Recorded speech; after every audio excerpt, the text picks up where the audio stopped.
my boss got me pregnant. And then he fired me, treating me like a stranger he had never met. I know that sounds like the plot of a terrible movie, but for me, it was my reality. It was the most confusing, heartbreaking, and terrifying time of my life. I remember the day it ended vividly. I was sitting in the cold, gray leather chair in Julian's office. The air conditioner was humming loudly, a constant buzzing sound that made my headache worse. Julian, the man who had whispered promises to me just weeks before, was now sitting behind his massive oak desk. He didn't look like the man I loved. He looked like a statue. He was shuffling papers, avoiding eye contact with me. "Amanda," he said, his voice devoid of any warmth. "We have to let you go." I stared at him. My hands were trembling in my lap. "Let me go. Julian, what are you talking about? Is this because of the baby?" He finally looked up, but his eyes were empty. It was as if he was looking at a blank wall, not the woman he had spent the last 8 months with. "This is purely a business decision," he said robotically. "Your performance has declined. The company is moving in a different direction. HR has already prepared your severance package." My performance, I choked out the words. I brought in the biggest client this agency has seen in 5 years. I have been working weekends for you. I have given everything to this job. "It's done, Amanda," he said, turning his attention back to his computer screen. "Please collect your things. Security will escort you out." That was the moment I realized the truth. The man I thought I knew didn't exist. He was pretending he didn't know me. He was acting as if our late-night dinners, our weekend trips, and the secrets we shared never happened. I was just an employee again. An employee who had become a liability. To understand how I ended up in that chair, shaken and pregnant, I have to go back to the beginning. It all started when I joined Summit Marketing about a year ago. I was 26, ambitious, and eager to prove myself. I had applied for the senior graphic designer position, and I was thrilled when I got the job. The office was modern and sleek, with floor-to-ceiling windows overlooking the city skyline. It felt like the place where dreams came true. Julian was the CEO. He was 35, charismatic, and incredibly successful. Every time he walked into a room, the energy changed. People sat up straighter. They spoke more clearly. He commanded respect without even raising his voice. For the first 3 months, our relationship was strictly professional. I admired him from a distance. I would see him in meetings, presenting ideas with a confidence I wished I had. Sometimes, he would stop by my desk to compliment a design I was working on. "Good work on the Thompson account, Amanda," he would say, flashing a brief, charming smile. "I like your use of color." "Thank you, Julian," I would reply, feeling a flush of pride. However, things began to change during the winter season. We were pitching a massive campaign for a new luxury car brand. The deadline was tight, and the entire team was stressed. I found myself staying at the office late almost every night. One Tuesday evening, around 9:00 p.m., I was the only one left in the creative department.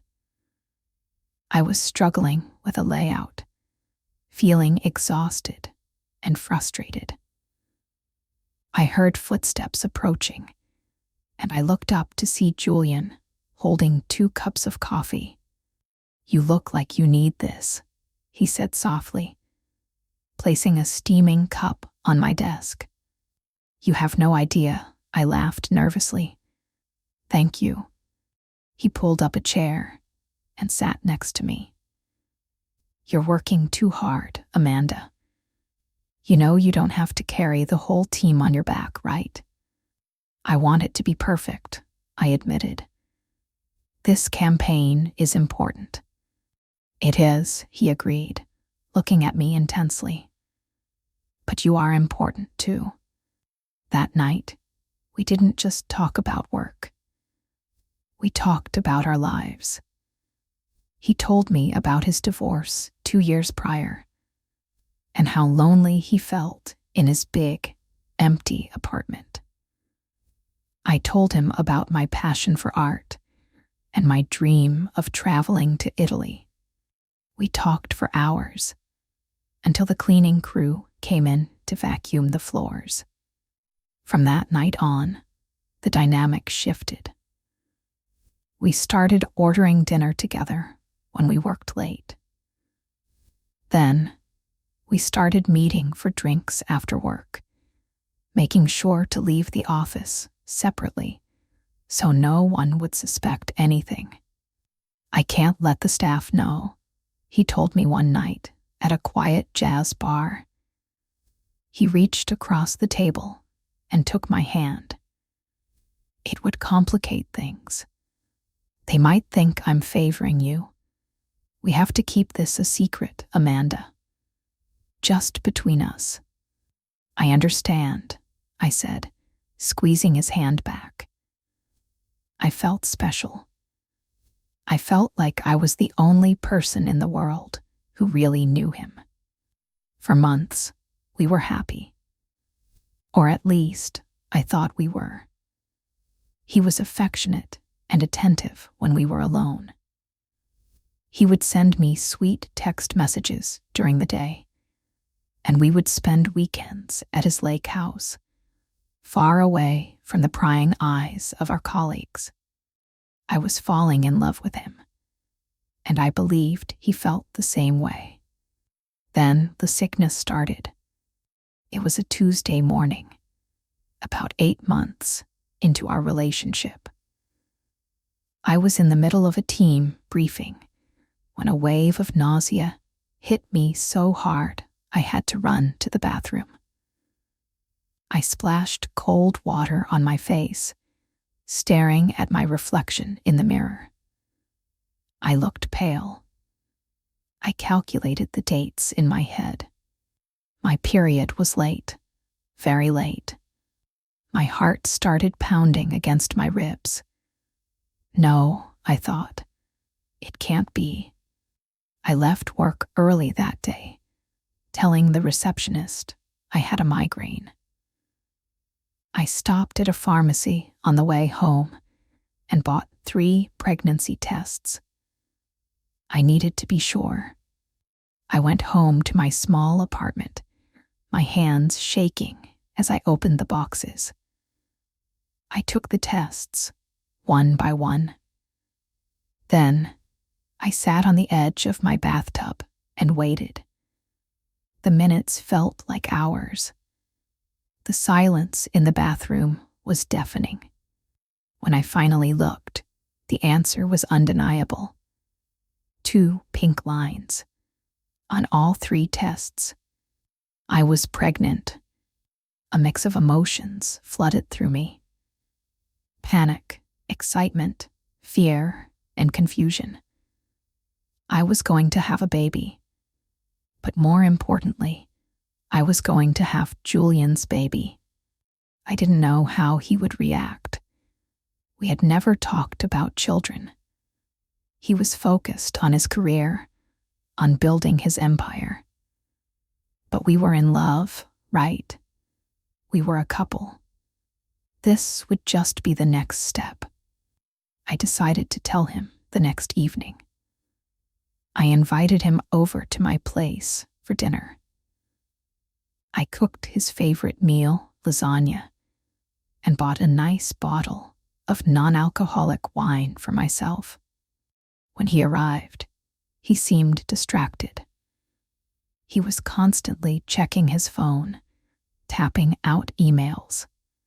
"Julian," I said, sitting across from him at my small dining table. "Can you put the phone away for a minute? I need to tell you something important." He sighed, sliding the phone into his pocket. "Okay, I'm listening. What is it? Did you get an offer from another company?" "No, it's not work-related," I said. I took a deep breath to steady my nerves. "Julian, I went to the doctor today. Well, actually, I took some tests at home first." He frowned, leaning forward slightly. "Tests? Are you sick?" "No," I whispered. I reached out and touched his hand. "I'm pregnant. We're going to have a baby." I waited for a smile. I waited for him to squeeze my hand. I waited for him to jump up and hug me. Instead, he pulled his hand away, as if I had burned him. The color drained from his face. He stared at me with wide, terrified eyes. "What did you say?" "I'm pregnant," I repeated, my voice trembling. "I know it wasn't planned, but—" "This is impossible," he interrupted, standing up abruptly. He started pacing around my small living room. This cannot be happening. "Amanda, do you realize what this means?" "It means we're going to be parents," I said, trying to remain calm, though a knot of anxiety was forming in my stomach. "It means a disaster," he shouted. I flinched. He had never raised his voice at me before. "I am the CEO of a company. I cannot have a scandal like this. Sleeping with an employee, getting her pregnant. The board will have my head. My reputation will be ruined." I sat there, stunned. He wasn't worried about the baby. He wasn't worried about me. He was worried about his reputation. "Julian," I said softly, "this is a life. This is our child. We can figure this out. I can transfer to a different department, or I can find a new job if that's the problem. We don't have to hide anymore." He stopped pacing and looked at me. His expression was cold, calculating. "You don't understand. I am not ready for a family. I don't want this. You need to take care of it." "Take care of it?" I asked, tears welling up in my eyes. "What does that mean?" "You know what it means," he snapped. "I will pay for everything, whatever it costs. But I cannot have a child right now." I stood up, shaking my head. "No, I'm not doing that. I want this baby, Julian." He looked at me for a long moment, silence stretching between us like a thick fog. Then he grabbed his jacket. "If you keep it," he said, his voice low and dangerous, "you are on your own. I won't let you ruin my life." He walked out the door, slamming it shut behind him. I cried myself to sleep that night. I felt abandoned, foolish, and incredibly alone. I thought he would come back. I thought he would call me the next day and apologize, saying he was just in shock. But he didn't call. The next few weeks at work were a nightmare. Julian didn't speak to me. If we passed each other in the hallway, he would look at his phone or turn his head to talk to someone else. He pretended I was invisible. He pretended he didn't know me. Then the professional sabotage began. I was suddenly removed from the luxury car campaign, the project I had poured my heart into. When I asked my direct supervisor why, she looked uncomfortable. "Julian feels you are overwhelmed," she said, avoiding my eyes. "He thinks you need a lighter workload." "I never said I was overwhelmed," I argued. "I am the lead designer on this. It came from the top, Amanda. There's nothing I can do."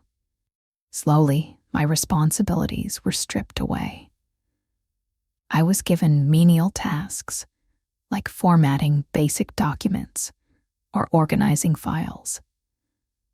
I was excluded from meetings I used to lead. It was a clear message. "You are not welcome here." I tried to confront him.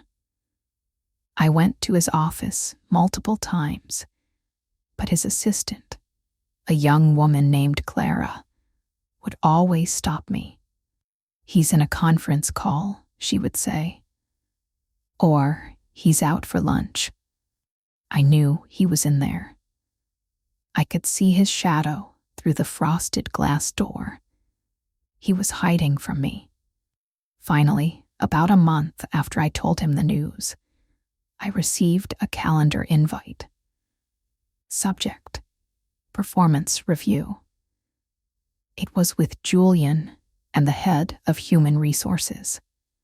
That brings us back to that cold room with the humming air conditioner. "My performance hasn't declined," I insisted, looking from Julian to the HR representative, a woman named Linda, who looked sympathetic but helpless. "You are stripping my work away from me. You are setting me up to fail.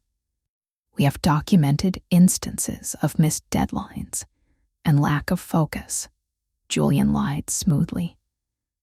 He pushed a piece of paper across the desk. "Here is the separation agreement. If you sign this, we will offer you 2 months of severance pay. If you don't, we will terminate you for cause, and you will get nothing." I read the document. It contained a strict non-disclosure agreement. It basically said I couldn't talk about the company or its management disparagingly. It was hush money. He wanted to fire me and make sure I kept my mouth shut about us. "You can't do this," I whispered. "I'm pregnant. It's illegal to fire someone for being pregnant." "We aren't firing you for being pregnant," Julian said, his voice flat. "We didn't even know you were pregnant. This is about performance." He was lying to my face, and he knew that without hard proof of our relationship, it would be my word against his. He was powerful, wealthy, and connected. I was just a graphic designer. I felt a fire ignite in my chest. I looked at Julian, really looked at him, for the first time since that night at my apartment. I saw a coward, a weak, selfish man who used his power to protect his ego. I stood up. I didn't sign the paper. "I won't sign that," I said firmly. Julian's eyes narrowed. "Then you leave with nothing." "I leave with my dignity," I said. "And I leave with the truth." I turned to Linda, the HR manager. "I will be packing my things now." Walking out of that building was one of the hardest things I have ever done. I carried a cardboard box with my mugs, my sketchbook, and a framed photo of my dog. People watched me as I walked to the elevator. Some looked confused, others looked away. I held my head high, even though I wanted to collapse and scream. Once I was outside, the fresh air hit my face. I walked 2 blocks to a park bench and sat down. Then, I finally let the tears fall. I was unemployed. I was single. And I was going to be a mother in 6 months. The fear was paralyzing. How would I pay my rent? How would I buy diapers? Who would hire a pregnant woman who had been fired for performance? I took my phone out and called my older sister, Alina. She lived in a different city, but she was the only person I could trust completely. "Amanda," she answered. "What's wrong? You're crying." "He fired me," I sobbed. "Julian fired me, and he pretended. He pretended we were strangers." "Oh, Amanda," she sighed. "Come home. Just come home for a while." I didn't go home immediately. I spent the next week in a state of depression. I stayed in bed, staring at the ceiling, wondering how I had been so blind. How could I have fallen for a monster? But as the days passed, a different feeling began to replace the sadness. It was anger, and beneath the anger was determination. I looked down at my stomach. It was still flat, but I knew my baby was there. "I have to do this for you," I whispered. "I cannot fall apart." I started looking for freelance work. I couldn't get a full-time corporate job easily. While pregnant, interviews were exhausting. And the bias against pregnant women, though illegal, was real. So, I reached out to old contacts. I built a portfolio website. I worked from my kitchen table. It wasn't easy. There were months when I could barely pay the electricity bill. I had to sell my car. I had to cut back on everything. But I worked harder than I had ever worked for Julian. Around my 7th month of pregnancy, I ran into a former colleague from Summit Marketing at a grocery store. Her name was Sarah. "Amanda," she exclaimed, looking at my baby bump. "Oh my God, you look pregnant."